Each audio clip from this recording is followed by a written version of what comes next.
Morning everybody, happy Thursday. I'm back again for the fourth day of my social media Alex McLeod takeover, and what I'm doing today is I'm going to start a competition. We're going to have a competition today, tomorrow, give you the weekend to do it as well, that combines my love of writing, of geography, nature, of poems. And what we're going to do is we're going to have a nature haiku competition. And if you don't know what a haiku is, that's absolutely fine. I'm going to tell you in a minute, once I've found somewhere to sit down in this lovely wood that I'm very lucky to have 10 minutes away from my house. And if you're sick of hearing my voice by now, because I've been doing this all week, then what you could do is you can put it on mute and laugh at my quarantine hair. Let's see if I can find a seat so I'm not panting over all this. Right, I found a chair in amongst some bluebells. They were beautiful a couple of weeks ago. They look like they might be on the way out by now. I have my notebook. Thank you, Miss Keane, for buying me this notebook. And I'm ready to go. Thinking about a haiku. So, if I'm going to think about a haiku, I've got to think a couple of things. First, what is it about? Secondly, what actually is it?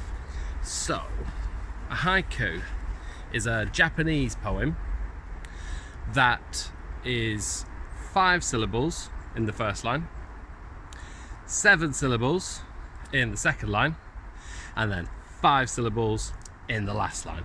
It's only 3 lines long, and it goes 5, 7, 5. And when people first started writing them in Japan, they were always about nature. They were a way of expressing the beauty of the seasons and the changing of the leaves and the flowers blooming on the blossom trees. Since then, it's become a poem that's 575 syllables long in each line.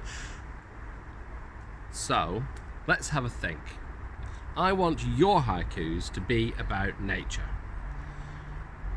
because that's linked to geography. It could be about the weather, it could be about the leaves in the trees, it could be about the flowers on the ground, it could be about the squirrels,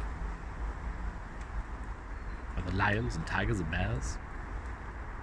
None of them here, thankfully. Have a think about what it's going to be about, and I'm going to give you an example by writing one right now. So first, what I'm going to do is I'm going to put some dots on my page. I'm going to put 5 dots along this line to show the 5 syllables. I'm going to put 7 dots on this line. 4, 5, 6, 7, and I'm going to put 5 dots on this line. Tell you what, doing this whilst filming it is really tricky. I could never be a YouTuber properly. Okay, so then I've got to think of what's going to go here, what's going to go here, and what's going to go here. And I think I've decided that I don't think I'm going to be able to write doing that. So I'm going to have a think about what my first line could be. I'm going to look around me. There's a million things I could take inspiration from around here. And I'm going to take inspiration, first of all, I think from, well, the most obvious thing I think I can see is the leaves and the trees. So, let me have a think. Those leaves above me, let me do this. Hey. I've got a lovely leaf canopy above me. And those leaves are going to last forever. They're going to be green and beautiful all summer long, and then they're going to fall out the tree. So, leaf falls from tree.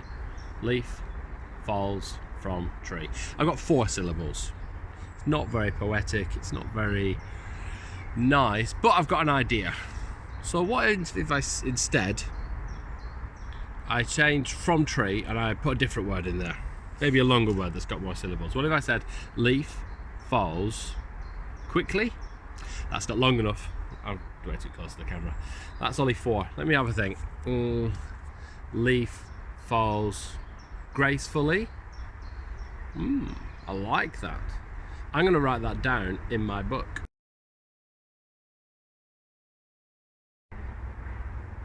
Squirrel.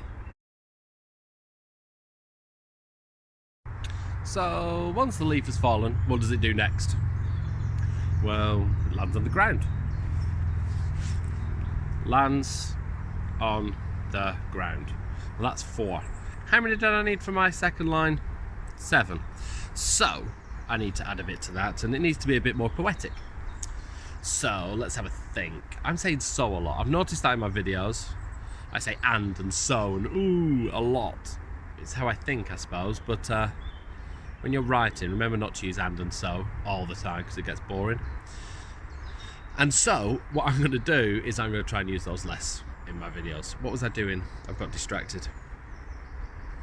Falls, leaf, lands on the ground. Well, that's not very poetic. It's not very sorry about that. It's not very descriptive. So let me have a think. Well, it's landing on the ground, and the ground in autumn is covered in other leaves. Well, that's got a name, actually. If we're going to be a bit of geography about this, that's called leaf litter. So I'm going to say lands on littered ground. Well, that's 5.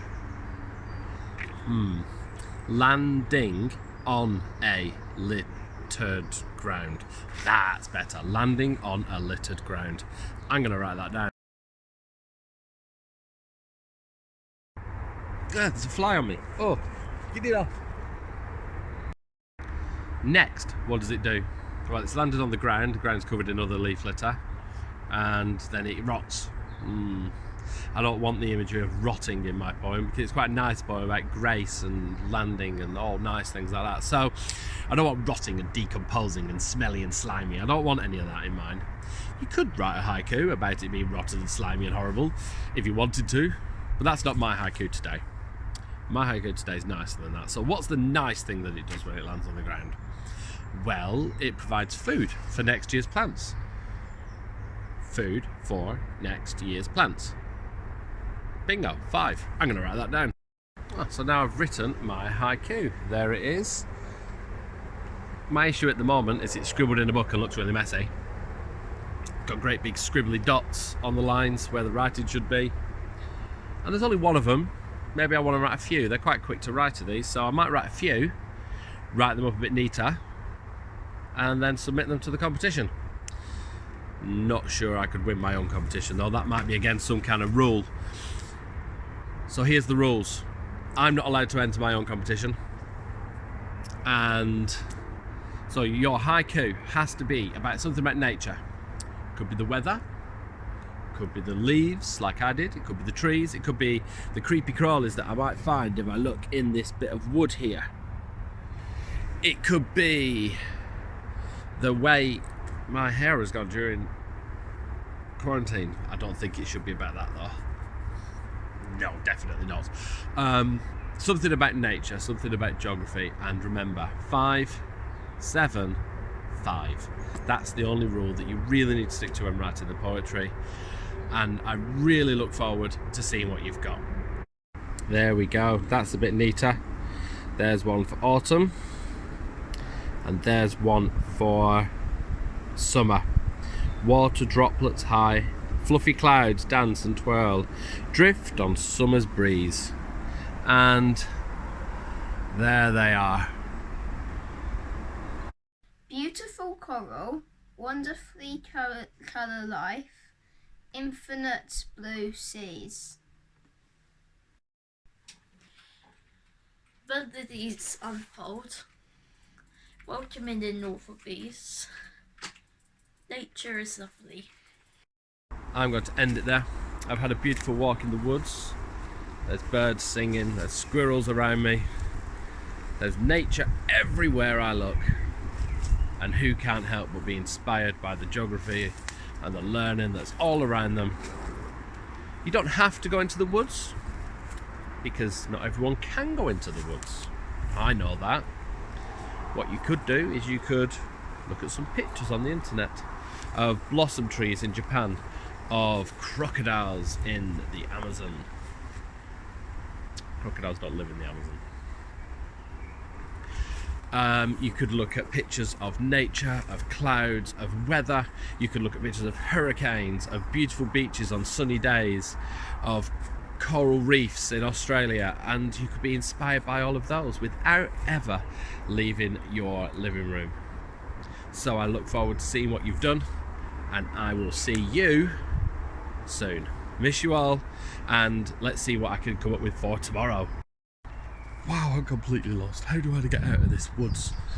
Does anyone know where the exit is? I'm going to try that way. Whew. Right, I'm out the woods. Literally and figuratively. Now remember, only go walking if it's safe, you know where you're going, maybe have a map and always take an adult with you, because that's what's safe. Stay away from people, and stay socially distant from people anyway, I should say. Stay safe, see you later.